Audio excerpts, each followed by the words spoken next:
Nation, what's goody? I think Left is on his way. He's dealing with some Pampers.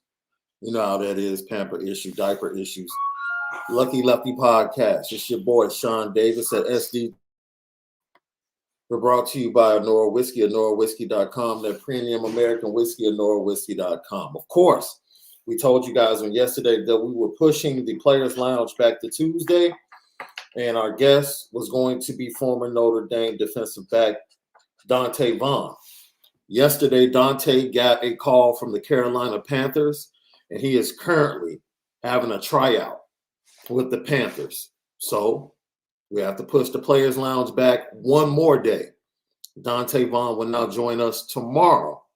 And honestly, I don't even want him to join us tomorrow. I want to put everything on hold because that means that the workout went well, the tryout went well, and he'll be on an NFL roster at the end of the day. That's my prayer for Dante Vaughn right now, going through that workout with the Carolina Panthers. Like I said, Left will be with us in a few moments. We're going to talk about comparisons. That's what we've been seeing. Notre Dame sits at 3-3. Marcus Freeman is struggling to win at home. We'll hear from Marcus Freeman, his thoughts on that. We'll also talk about the coordinators. Question of the day. Are you happy with the coordinators, defensively and offensively, Tommy Rees and Al Golden? Are you happy? Or do you want to make a move right now? Or are you just at a point where you feel like you know and you've seen what you need to see to have a final decision? Or are you going to allow the season to play out before you make that final decision or determination in your mind? That's the question of the day for LL Nation. How are you feeling right now when it concerns the coordinators for the Fighting Irish? All right. As I said, 3-3 on the season. UNLV coming in to Notre Dame Stadium. Marcus Freeman, man, struggling to get a win. Struggling to get a win at home. And that's one of the things that he talked about on yesterday, and we're going to get to that. But let me bring this up. Some very interesting things that they got that was sent to us on yesterday. There it is. Notre Dame has scored offensively 10 against Ohio State, 21 against Marshall, then 24 against California. Then they had the offensive explosion against North Carolina, where they put up 45, quite possibly should have put up 50. BYU, they put up 28, definitely left points on the field against BYU. Then they come home against Stanford, get shut out in the first half, and then only score 14 in the second half and go down to the Stanford Cardinal 14-16. It was the second fastest game of the year for the Fighting Irish. I felt like it would be a fast game. I didn't know the BYU game actually went faster than the Stanford game. BYU game was 3 hours on the dot, the way they played that game. Running game, both sides, BYU not wanting to open up Jaren Hall to that pass rush and going more to the run game to try and stay in that game, which was actually, on their part, in my opinion, cautious. Like, you're the 16th ranked team, come in and be aggressive and get things rolling. So let's start out early. I want to get to some of your comments now, and we'll wait for Left to get here. We'll get to some of your comments, and hopefully Left will be in shortly.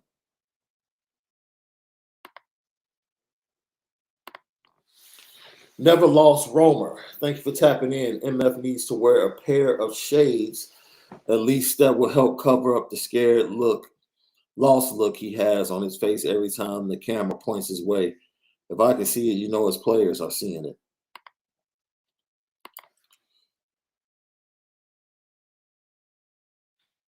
I don't know what look I don't even know how to describe the look he has on the field.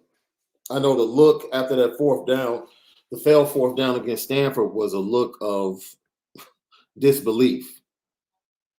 Like, I can't believe we're at this point, right? I can't believe I'm at this point. I got David Littlefield. I'm sorry. I got my torch and pitchfork. LFG. Hey, I understand. That's something else. I want to say this. I'm glad I brought that comment up from David. There's a lot going on, a lot of emotions being thrown back and forth between parents of players, parents of recruits, fans, media, everything.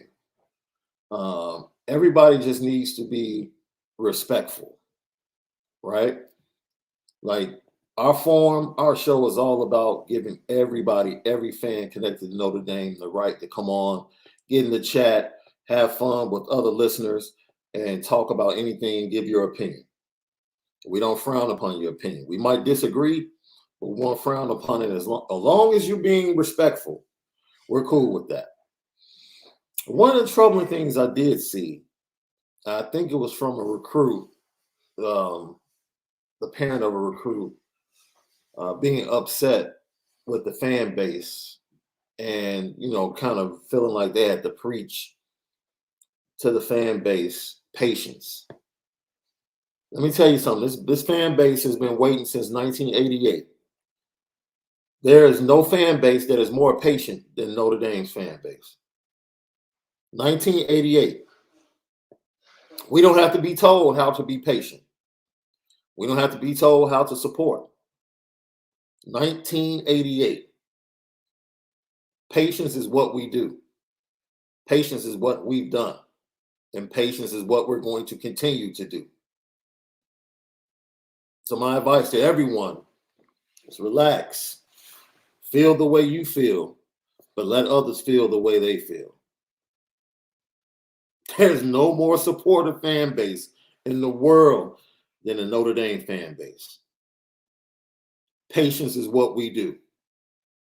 And we do believe at some point there's going to be some perfection to this that leads to another national championship. But we got to relax. All right? Can't force our thoughts and our emotions on other people because they're coming from different point of views. And realistically, to kind of blame the fan base for the decommitment of recruits, it's kind of not cool. Just my opinion. Nick Saban and his coaching staff got ripped immediately after the loss to Tennessee and for the next 48 hours thereafter. Has zero to do with decommitments.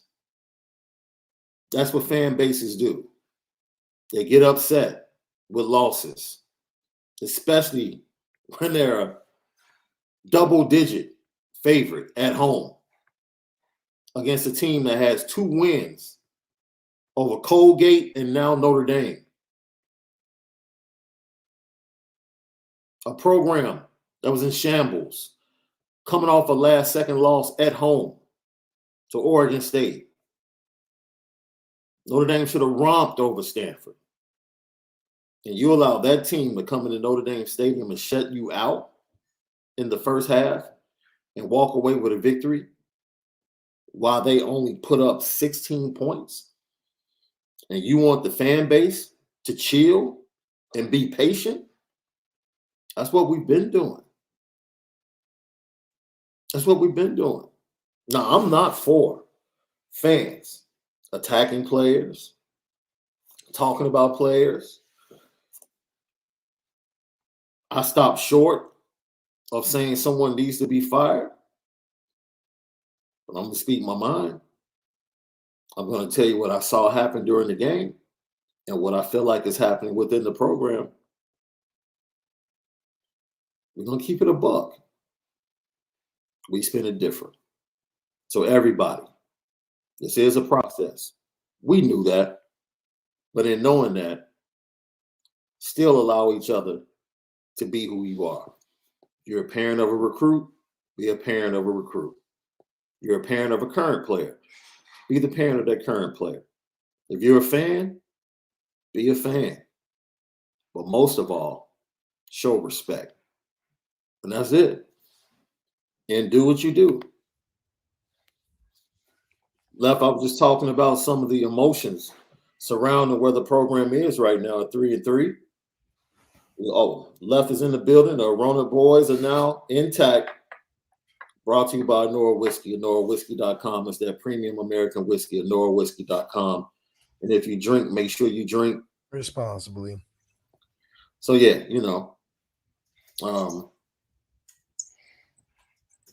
saw the parent of a recruit kind of tweet out that the way the fans reacted to the loss and the way they talked about the coaches is the reason that recruits decommit. And it was funny because the parent was trying to tell the Notre Dame fan base about the process and being patient. And, it made me chuckle because I'm like, dude, 1988. Like, there is no fan base that has been more patient than the Notre Dame fan base. Wait a minute. Because most of us have been around. Yeah. Like, you just got connected to the program through the recruitment of your son. That's right. We've been around. We know how to wait. We know how to be patient. But you can't tell us how to be fans. That's right. Can't tell us how to be fans. You can't tell us how to be fans. I can't tell you how to be an alum.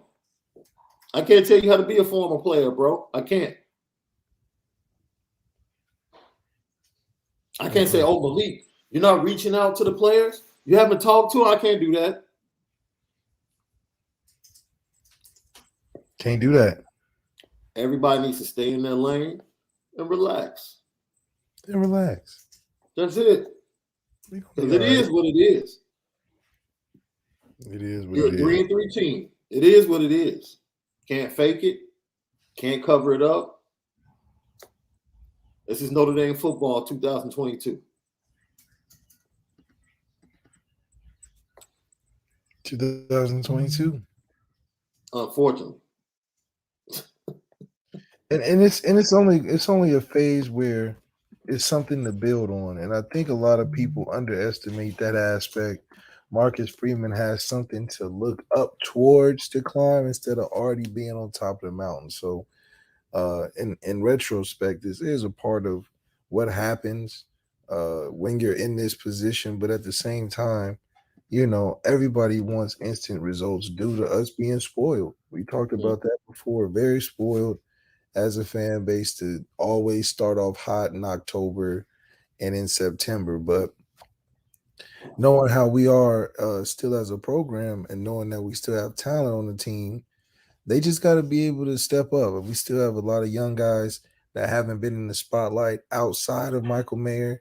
That's something to mention. A lot of guys are role players in the previous years, but now are looked upon as the go-to guys outside of Michael Mayer, like a Jaden Thomas, like a Lorenzo Styles. Braden Lindsey was looking to step up more in his role, being more of a guy to look for, especially if you're out there all the time, So I know there's a lot of meeting of the minds that has to come from the players that need to take that next step and being that number one, because I think there's still through the offense that plays into it in a role position where they don't feel like they're the guy that is going to lead the charge when we need it. Lucky Lefty podcast. Marcus Freeman met with the media yesterday, had some very interesting things to say. And in that discussion, he was asked about the team, how they're feeling right now, and why they struggle to win at home. Everything, Tim, and why haven't we played as well at home? Why haven't we played as well, really, versus maybe opponents that haven't been ranked as high, right? And it starts from the top down and looking at everything we do, the way we prepare, the way we motivate, what we do on game days, what we do at home versus what we do away. There is no just one answer. Because if there was, we would fix it. but it's truly an evaluation of everything that goes into it and why we haven't been able to execute here, especially in Notre Dame Stadium and versus the opponents we faced, and what we have to do to correct that. And we're going to have a plan, and we're going to approach it in practice, and we're going to attack it, and in hopes that on Saturday the results, when it matters, are what you want. Maybe, it's not like it's, for our players, it's not like it's much different than when we're on the road. It really isn't, in terms of what they do from the moment they wake up on game days. The difference is the victory march here at the stadium. But for the coaches, it's different, with recruits, with what you're asked to do pregame wise.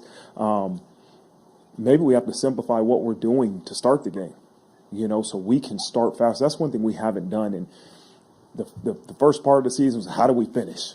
We got to finish better. Then it was execution. Now you look back and say, okay, we haven't started fast. So what do we have to do to start faster? And again, I don't want to say if we start faster, the results are going to be so much better. No, but that's a part of what we have to do to have the success we want. And so we have to make sure we're having a plan to start the way we need to. Left, I see you shaking your head up and down. What did you think about what Coach had to say about the challenges of winning at home and things not being more different than what they do on the road? More philosophizing the issue. He's so Shakespearean in how he says a bunch of nothing when it comes to what the expectation should be at home compared to away. At home supposed to be at home advantage. What are you talking about? There's no difference. It is an at home advantage, meaning there are psychological factors that play into it, meaning there's momentum from the crowd, means that you in your own comfortability. There's many different things that play a factor at home.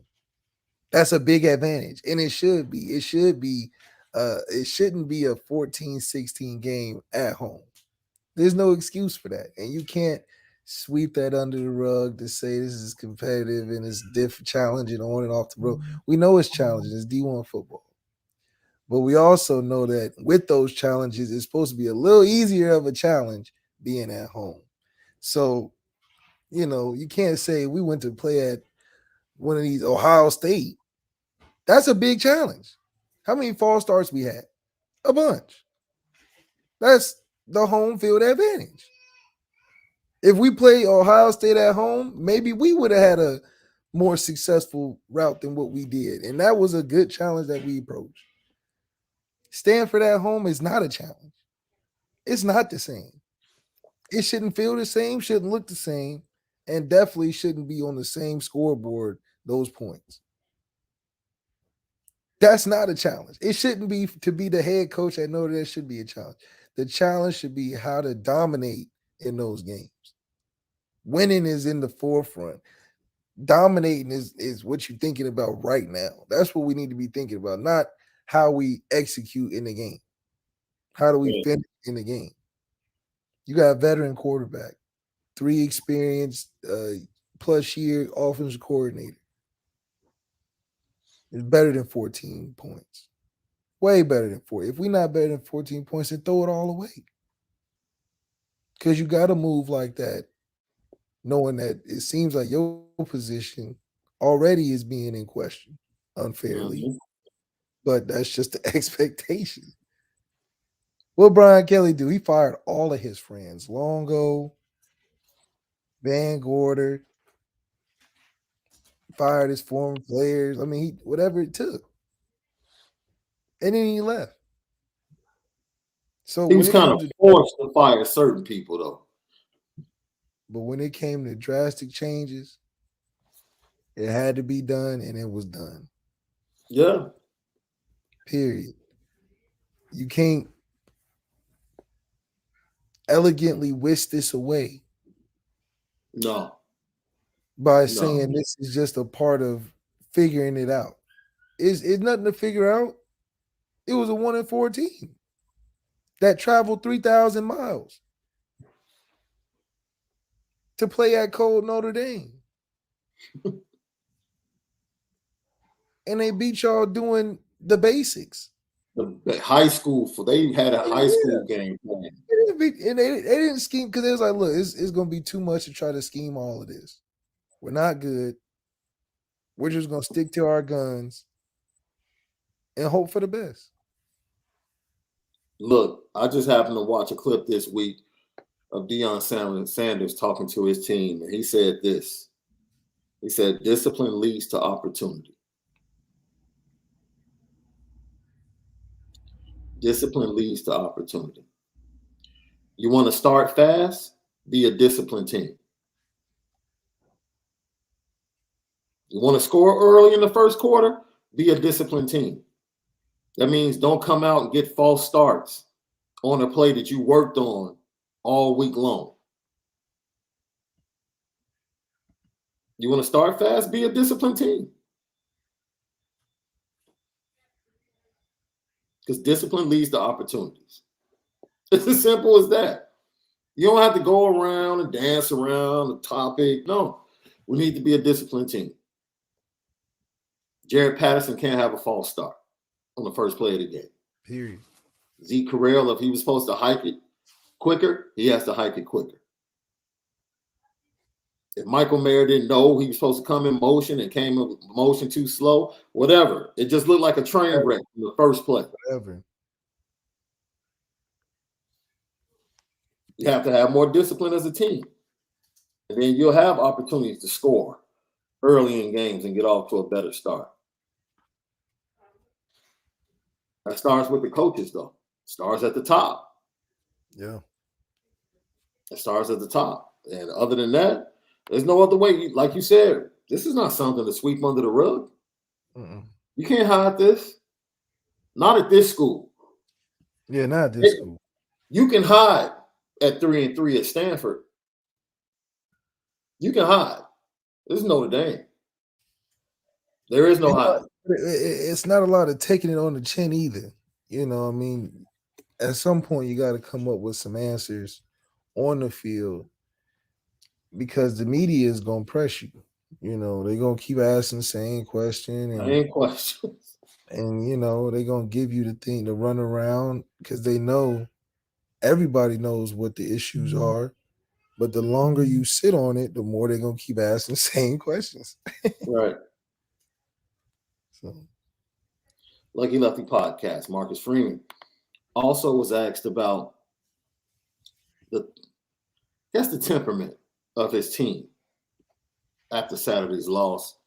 And he remains succinct and steadfast in saying that they're going to figure it out. His team is going to be okay. Have to be able to really stand your ground during these tough times. And there's been change. Our program's different this year than it was in the past. And you know what? To really establish something that's special, man, you're going to have to go through some challenges and some difficult times. And I've been through them. You know, I've been at new places. I've been, you know, in new situations where you have to hit these tough times. And again, nobody wants to go through them, but I know we're going to be better because, man, as I told the team, you have to understand that you can't always win it easy. And listen, nobody wants to lose a game, but this is going to build this program and our foundation to where it needs to be. And they're encouraged. We're going to be okay. You know, we watch the film and evaluate and say, listen, we did not play to our standard. We know that. We have a good football team.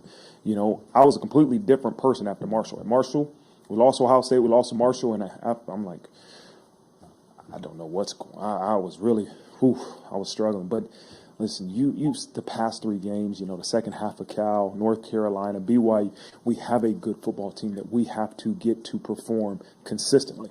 We have to do it consistently. So the culture of this program is we're going to have to embrace these tough times and these growing pains of getting this program to where we want it to be. And it's really, how do you get it there? It's going to be, we have to do a better job at executing. We got to do a better job at our preparation and then on Saturday, making sure we execute the things we really work at.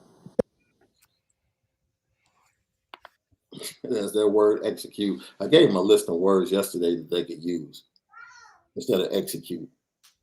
Hopefully they'll grab that and started using some of the other synonyms. Accomplish. Yes, something like that. Good grief. Look, man, I hear you. I hear you. I hear you. But I'm going to counter what not Tommy, but Marcus Freeman just said, and I want to counter with Houston Griffith post game. One thing, it's a loss. Like, one thing we gotta do is just learn from it. All right, we got a bunch of guys that they're team guys. It's a tough loss, it's a rivalry, but at the end of the day, we gotta, take this L and just learn and improve and just keep working. We got a lot of games left this season. We just gotta keep working. We can't hold our heads down. Like, we got a bunch of leaders. It's a bunch of guys that came back here for a reason. Like, we got a bunch of guys that are just ready to keep on finishing this season and just go out the right way. Like, we can't dwell about this game. We got to be able to move on and just be able to improve and get ready for next week. And for the guys that you speak of that came back to ultimately try to win a national championship, you guys have never had 3 losses at the midway point like this. How can you guys take something that you've never faced like this and try to be better for it and move past it? I've been in Notre Dame a lot of years, and just knowing adversity occurs, and being around Coach Bayless is our culture. We learn how to attack adversity, and at the end of the day, we just gonna learn how to improve, watch the film, get better, and we got to just move on. Like, we just got to move on and just know that the rest of the season, like, we dictate it. We can't let teams come in here and dictate the game. Like, we got to be better on defense, better on offense, better on special teams. It's a team. Like, everybody knows it, and everybody knows we just got to improve and just be better as a whole unit. Like, everybody, we're going to talk about it on Sunday. Like, Monday, Sunday, we're going to talk about it, review the game, and put it to rest. At the end of the day, that's what it's got to be. Put it to rest.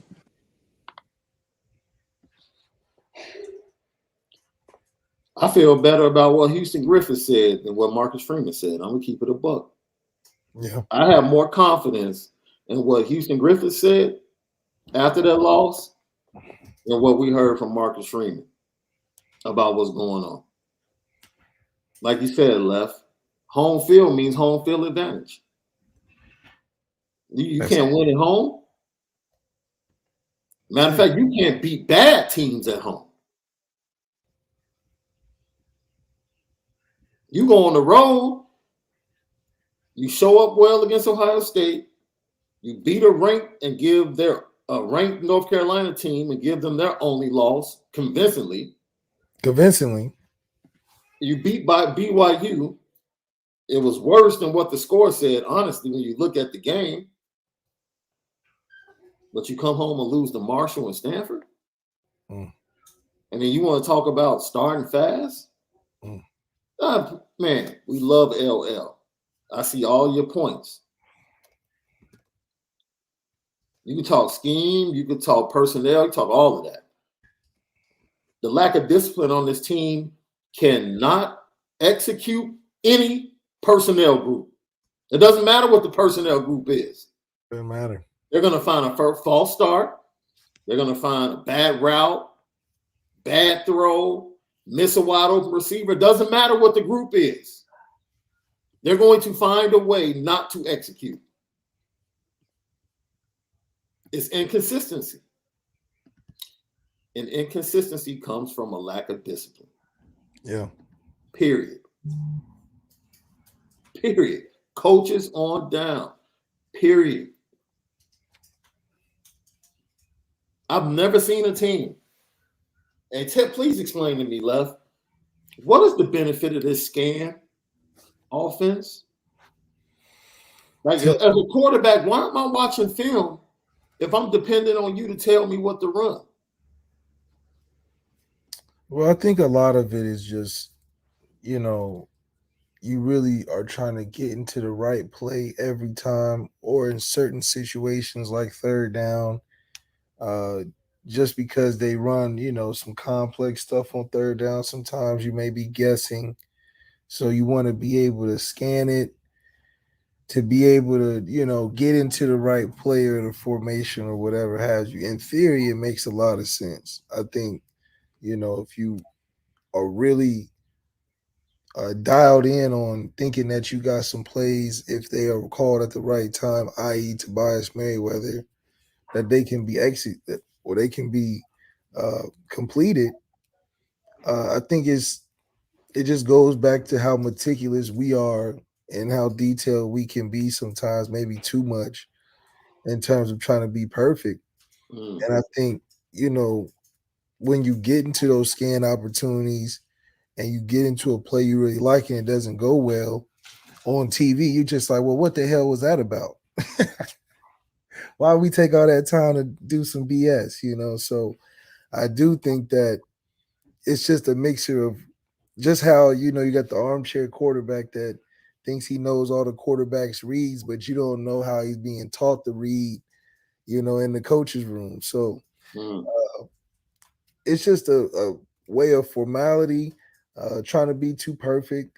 I think sometimes on third down, you just got to call your best stuff and trust the players to do it. I think we did that a lot in 2015, making plays that may not be good for the average team, but because we're so talented, we made it good. So maybe he's the trust factor in the team itself. Tommy has to have more in to just kind of let it roll, man. I think Marcus Freeman would like to see that as a defensive guy, just to see the offense not look like it's unsure of itself by doing a lot of the slow tempo stuff.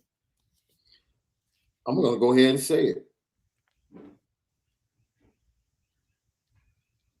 I don't think the offensive coordinator believes in the talent No, I agree. because he feels like he has to scheme everything. But some of that can just be ego. The man just thinks Ego, whatever. Yeah. He doesn't believe in the talent. There's no way I see 15 running on the field, on the practice field, and not say, oh, I have to get him the ball. Yeah. No, but rather, wait a minute. See, let me just give, we're all about visual evidence. Here you go. This proves my point. Two calls were specifically for Tobias. We missed the first one, overthrew it a little bit. He was open, and was able to connect.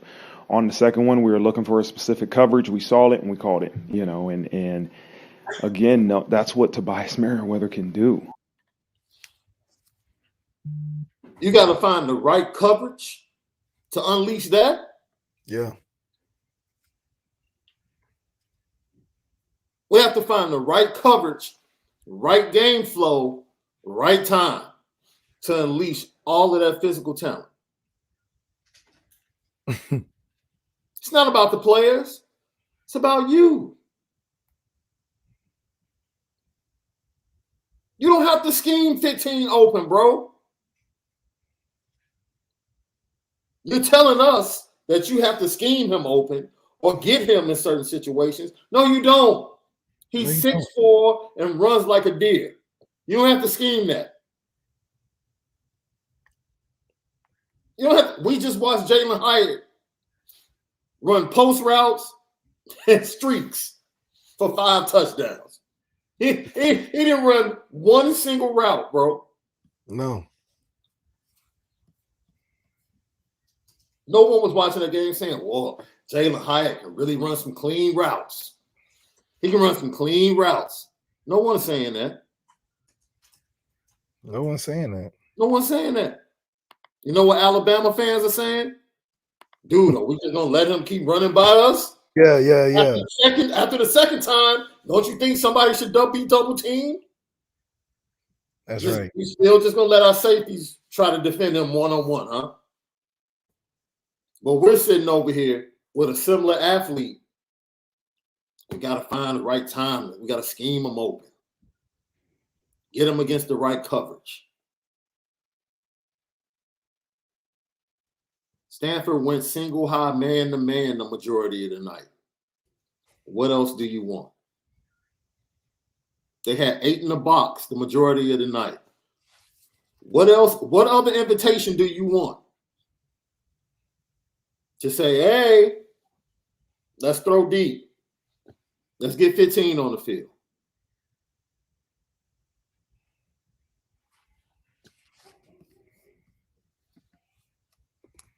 It's amazing. It's just a shame. It's just a shame because,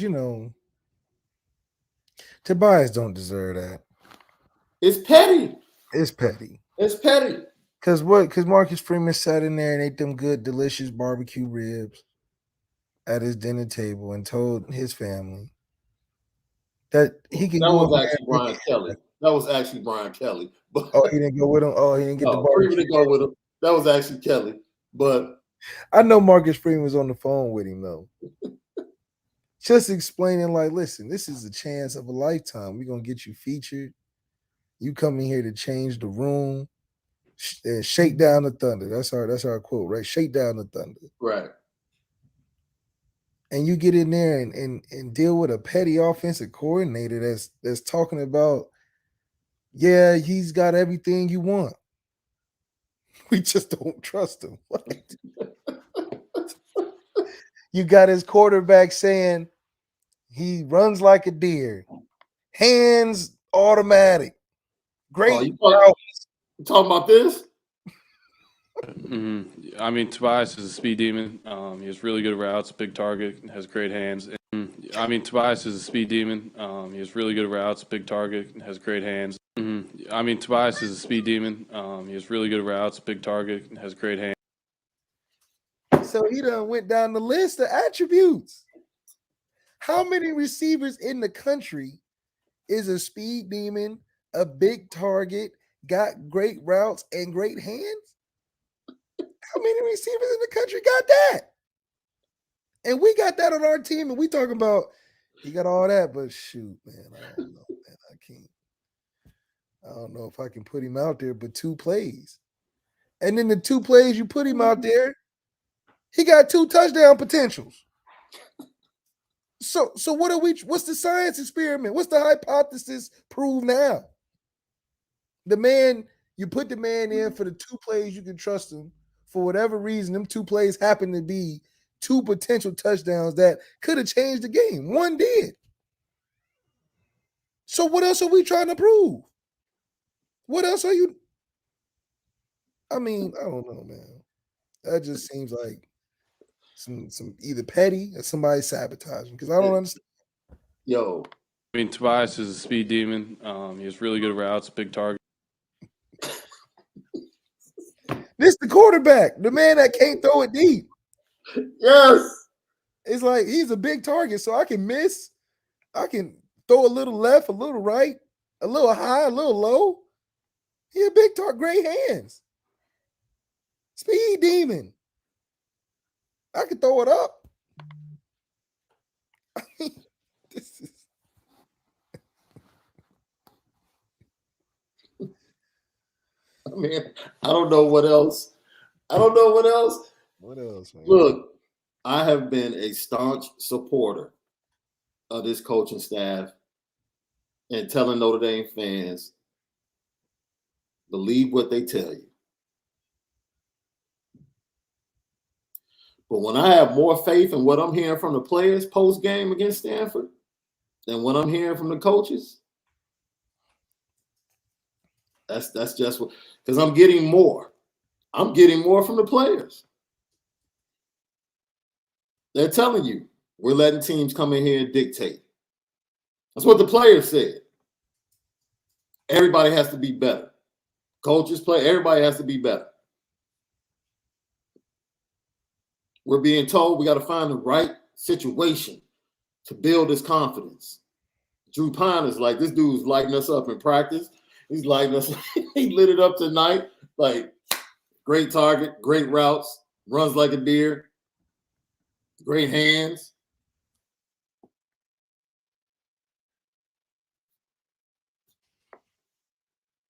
What are we talking about, dude? It's 2 totally different messages, man. 2 totally different messages. And so Malik, if you had that sitting on the sideline as the quarterback, I venture to say you're walking into the office like, hey man, what are we doing? Why can't this dude be on the field? Yeah. Yeah. See, they didn't like when I did that because I used to do that about Justin Brent at the time. The kid from Illinois. Yeah, and Justin Brent was another one. Wasted opportunity we had Didn't with they him. move him to running back at one point? Running back, slide. He was like CJ. He just didn't get that breakthrough moment, Mm-hmm. Fine for him. And they always had a problem with that. I think a lot of it, you getting paid hundreds of thousands and millions of dollars. And so they convinced that, they sit in that office all day, that whatever they in there deciding is the right thing. So, they all take it a little different. And cat Justin Brent.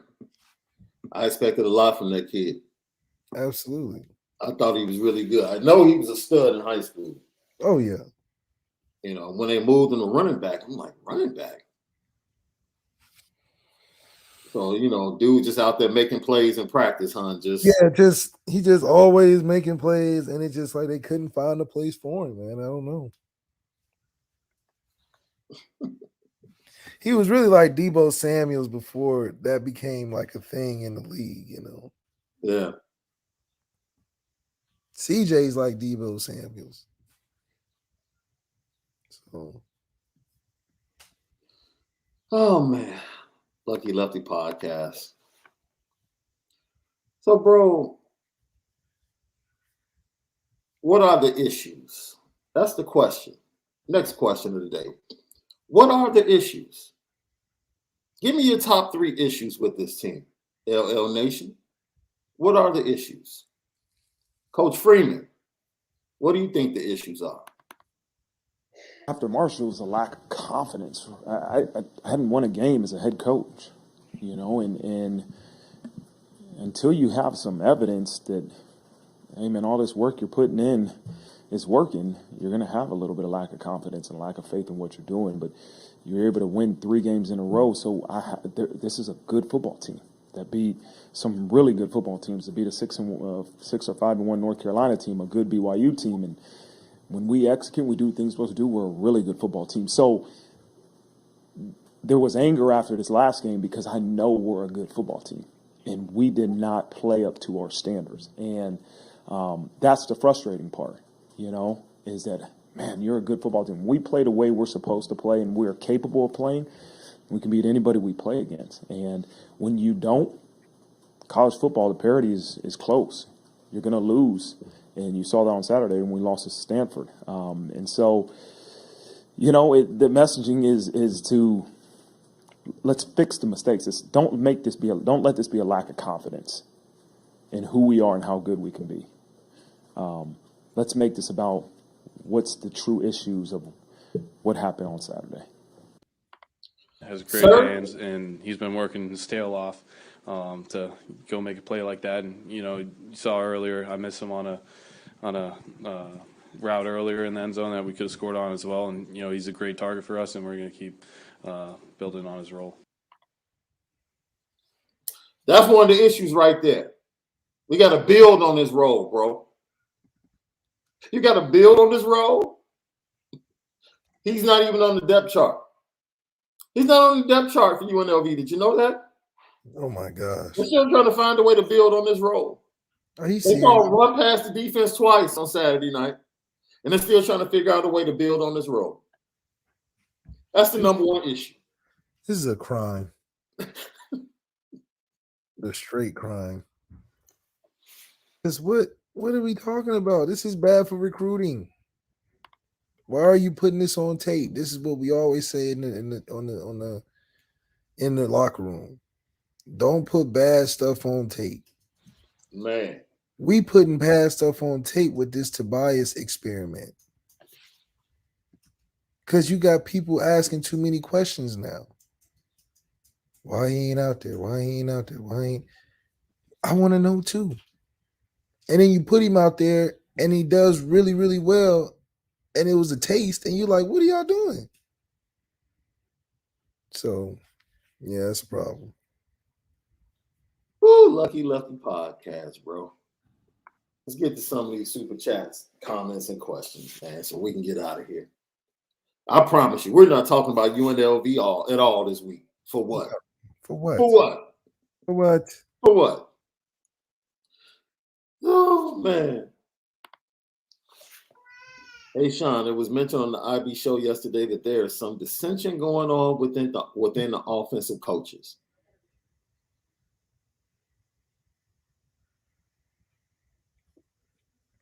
It should be. I personally cannot confirm nor deny.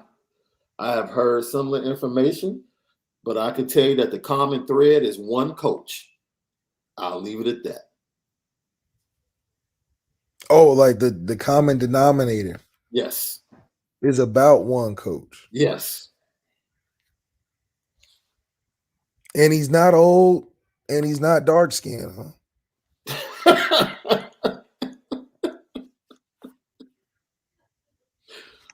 Oh man. I mean, He's like, that kind of, yeah, okay. You're a wild boy, Left. Our guy, Tim Go Irish, thank you for the super chat, my friend. I apologize to Dante and his father. I was wrong. I wouldn't let my son play for Tommy either. LL for life. Oh, yeah. Oh, yeah. We appreciate the super chat. Hey, man. I got Brian J. Irish. Is are Freeman and Reed's friends or boss to employee? It's very much boss to employee. Or boss to boss, how it looks like. I mean, that's the way it's been set up, boss to boss, right? Who's the next OC next year? I have no clue. Somebody with experience, hopefully. I mean, it's just kind of sour grapes. Tommy doesn't have the personality to rally your love for him if it gets bad, you know. So I don't know. It's interesting. He's very much frat boyish, and he does things like a frat boy. Yeah, I'll leave it at that. Anthony Solomon, law of averages have caught up to ND. Way too many close wins over inferior teams the last 10 years, and now they are coming up short. This kind of goes back to what Marcus Freeman that I want to push back on what he said at the end of that last clip we just played. Parity. Man, ain't nobody at Alabama thinking about parity. Ain't nobody at Ohio State thinking about parity. No one in Michigan is thinking about parity. I don't hear nothing about no parity. It's like the NFL. Parity. And you want to use Stanford?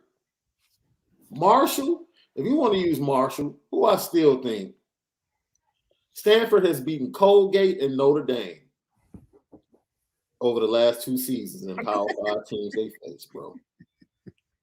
And this man stood up there and said parity in connection with Stanford. Comedy. And that's why David Shaw was laughing. He said, "This is crazy. I ain't won it so long. And I'm whooping on Notre Dame at Notre Dame. This is my first win in a long time." You know how you play in spades, and it plays out where it's 6 books to 6 books, right?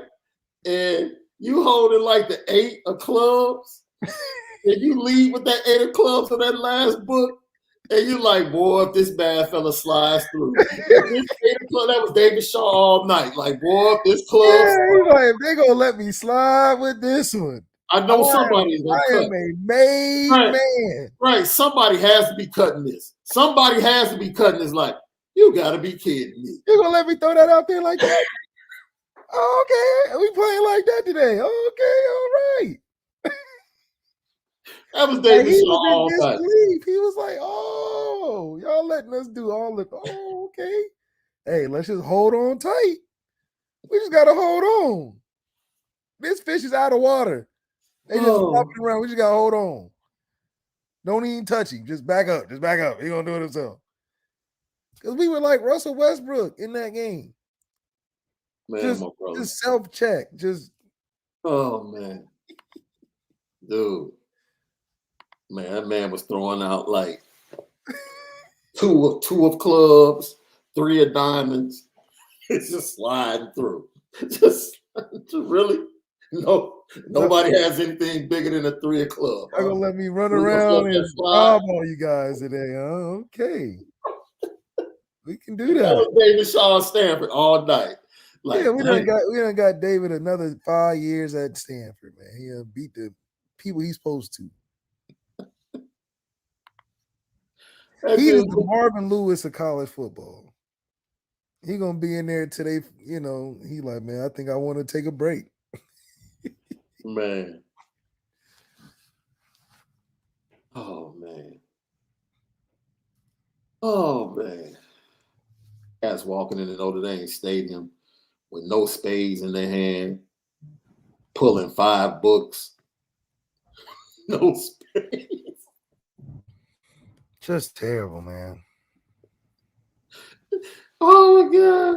Notre Dame are terrible spade players. They holding on to spades, big spades. Big to spades. the end.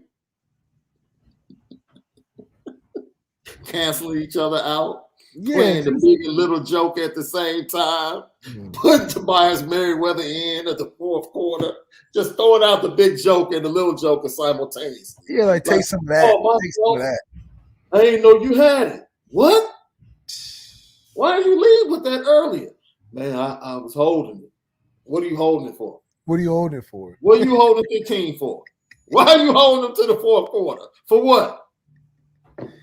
I didn't trust it. I wanted to wait till I trusted it. Oh, man. Man. Both of them got to do better than they pressers. You got to give us better than execute and give us better than I just got to trust them. Come on. Lucky Lefty podcast, dude. Oh, man. I'm trying to get back to these questions, man. Thank you for the super chats. Will C says, an elite quarterback will help us a lot, but we have to look at why we don't have one. Have to look at the quarterback coach and the OC. Oh, my God. I just checked. It's the same person. Yeah. I said this a while back while the competition was going on. Tommy coaches to what he sees himself as. I had a coach of my staff at my high school. Guy came in, didn't really know the team that well. It was his first year. Makes a guy his number one, that's a receiver, that for me last year didn't even play. Even though he had all the talent. He was fast and this, that, and the third, athletic, all that. Didn't play it down for me because he wasn't a football player. Comes back. Mm-hmm. I come back in the picture like, what's going on? Why is he the number one receiver? How is that possible? And he's just forcing it to him, and it's not working out. And it's like, I know you think he is the best for the position because he reminds him of you, but that don't mean that he's the best for the team in this position. Tyler is the best for the team, but you can't adjust to what he's good at because you don't see yourself in Tyler. You see yourself in Drew Pine. So it works better. It didn't work good with Tyler. I mean, it's just still no reason in the world. Yeah. Knowing that he was hurt with the few packages he was playing last year, missing games. You put this man in danger. You gave him the most carries in the first 2 games. You got Audrey Estime and Logan Diggs and Chris Tyree.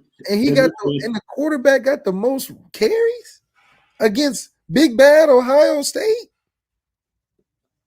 Like, come on, man. That made no sense, man. Oh, man. Our boy Truman Dumel, we appreciate you. Thank you for the super chat. How can we prevent fans overreacting, spilling into the recruiting process, and not letting recruits get swayed? As a lifelong New York Jets and Yankees fan, I know overreacting well. It ain't overreacting. It's true. It's true. And you should be worried because recruiting is as wild and volatile as it is. Losing is not helping our recruitment. No, it's not. That's not, especially the 24 class. It's Oh yeah, that's too far out. You know, that's still a season and a half to go. And we losing like this. Come on, man.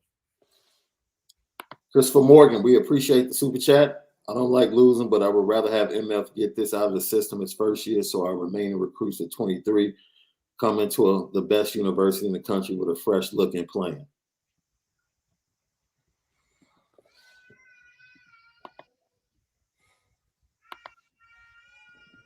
I think it's like we said, it's something for Marcus Freeman to look up towards. You see what I'm saying? Instead of being at the top already to be like, okay, where do I go from here? Yeah. At least he knows what he needs to address right now for next season. Yeah. So at least knowing what the situation is and the problem is the first step of in the right direction. It's progress. Yep, I agree. Brian Chesnick, I got Reese goes pro 2023, Cutcliffe or Heartline, pay the combo, forget the titles, get the rings. P Dub, is Dion hurt? I'm assuming you're talking about Cozy. Emphatically, no. He's not hurt. All right. To the LL question of the day, Josh Buffalo, the motivational business banker. Development, play calling, accountability, our history. Andres Nieto. Quarterback are the three issues. We'll see. OC issue, QB and QB development issue. Disconnect between head coach and OC. I got Michael Kostrosis. Poor tackling, piss poor offensive play calling, and can't stop third and long. Yeah, that third and long defensively is. They almost converted like a 3rd and 13 on like a draw, a screen or something. It was crazy. Nick Lane, thank you for the super chat. Where do we go from here? For real though. I think, like you said, you gotta move forward, but it's just going from here is based on the games at this point. It's the season. So going from here is you have to win the next game. That's where you go from here. You just gotta win. Now, winning convincingly is what we all aspire and hope for. But right now, we just asking y'all to win the next game and put some games together where it could be validated by the numbers. You know, the numbers against team we smacking around are terrible. They suck. Team we lost to wasn't good. Team we lost to Marshall wasn't good. No. So, you know, good grief. Christopher Morgan, thank you for the super chat again. Malik, you were a better quarterback than TR. Facts. Come back to the band as OC. Thanks, guys. Hey, Malik thought he was a better quarterback than everybody. Yeah, you got to though. Shit. Yeah, you have to. Absolutely. I mean, should I want somebody? I really wonder who in that room thinks like that right now. Who in that room thinks like, man, I'm trying to be the best quarterback in the country. That's what I thought. Shoot, Deshaun thought like that. Ed thought like that. But who in that room right now is like, man, I'm not just trying to be the best in here. I'm trying to be the best in the country. That's the mindset that's got to exist in the quarterback room. If it don't exist in the quarterback room, they just hoping to play. You're not getting the best or highest quality product out of that room. Mm-hmm. Well, I see some mentalities like that coming in the 23 class with guys like Jaden Greathouse, Peyton Bowen. If he stays in the class, he's walking in thinking he's the best safety on the team. It's not even close. That's his mentality. I'm the best safety on the team. Jaden Greathouse definitely is going to think he's the best wide receiver on the team from the jump. Like, give me the ball. That's what I want to see. I want to see somebody that want to be the best on the team. You went through a 4-8 season as we get ready to close today, Left. Thank you for everybody that tapped in LL Nation on our climb to 3,000. It's all because of you. They would get up We're motivated to do this every day and spend it different. As we get ready to close today, Left, you've been through a difficult season in 2016. What's the culture of that locker room like right now at 3-3? You have guys that came back to win championships. They could be looking forward to the NFL, thinking about being healthy, youngsters feeling like they should be playing. How do you hold it all together? It's a tough spot when you're not winning, especially at a place like that. You're not playing for nothing else other than championships and going to the league. So losing gets guys closer to thinking about themselves and getting towards the league, and winning keeps you closer to that goal of a championship, but also, keeping that unity on the team. So winning keeps the culture consistent. I think even with Will Smith as our head coach, it's going to be hard to keep it together not winning. So it's a volatile balance You because just call him Will Smith.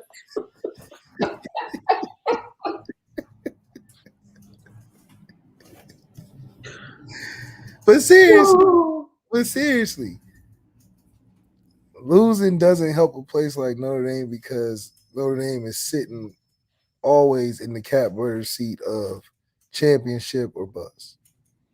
So they're going to be positioned like it. They're going to be built like it.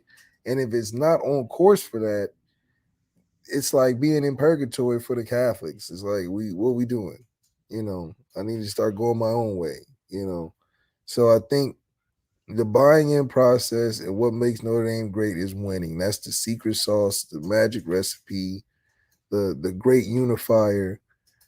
But I do believe that it's important for these guys to know that as long as we continue to stay on the track of getting better and addressing the elephants in the room and standing on it and not going around it or romanticizing it, I think we can stay on point for what it could mean for guys that are coming up, guys that are coming into the class, and guys that are leaving out on the right note. I know Houston Griffin was speaking as a guy that doesn't want to leave out the wrong way. And I think the team needs to lean on those seniors to be able to be like, look, we need a spark. And that's what the locker room needs. They need a guy that's going to be rallying the troops, that's going to be looked towards as if the game gets late, we're not going to go and pout. We're going to look towards our guy to get us back. Alabama was looking towards Bryce Young the whole game. Whenever Tennessee scored, they're like, oh, we got Bryce. We're good. We got a chance. Facts. And it doesn't I would love it for it to be our quarterback. But if it's not, it's got to be Michael Mayer or whoever. Somebody that's like, okay, y'all can go up 10 in the fourth quarter down. We need 6 minutes left in the game. We got Estimate. We straight.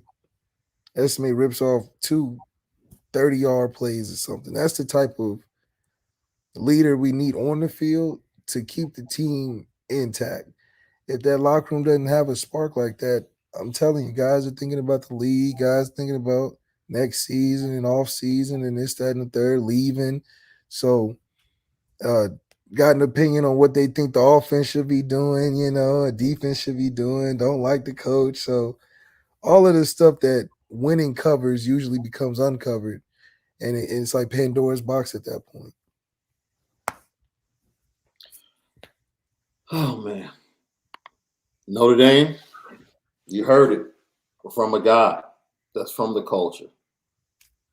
Stick together. Tell the truth about what's going on and move forward. You got to be honest with yourself. It is what it is. Go take it out on UNLV. Period. Everything that you're feeling right now, come together like a fist, and just pound on UNLV all Saturday. It'll be on Peacock, so it won't be on national TV, but at least that's a dangerous. At least it'll be televised. That's a damn shame. Why you say that, bro? Hey, man, they have to give, one to the streaming service every year, man. You know what time it is. Petticoat, petticoat,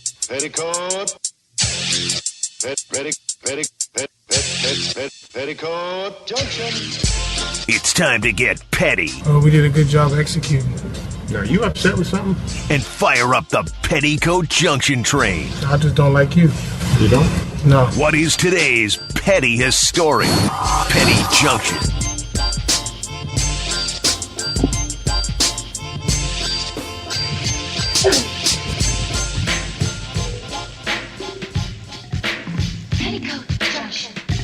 Petty Junction, pettiest story of the day, brought to you by Onora Whisky at OnoraWhisky.com. That premium American whiskey, OnoraWhisky.com. I go to New York, where they have a new law in place where they are restricting the disposal of garbage by residents between night hours.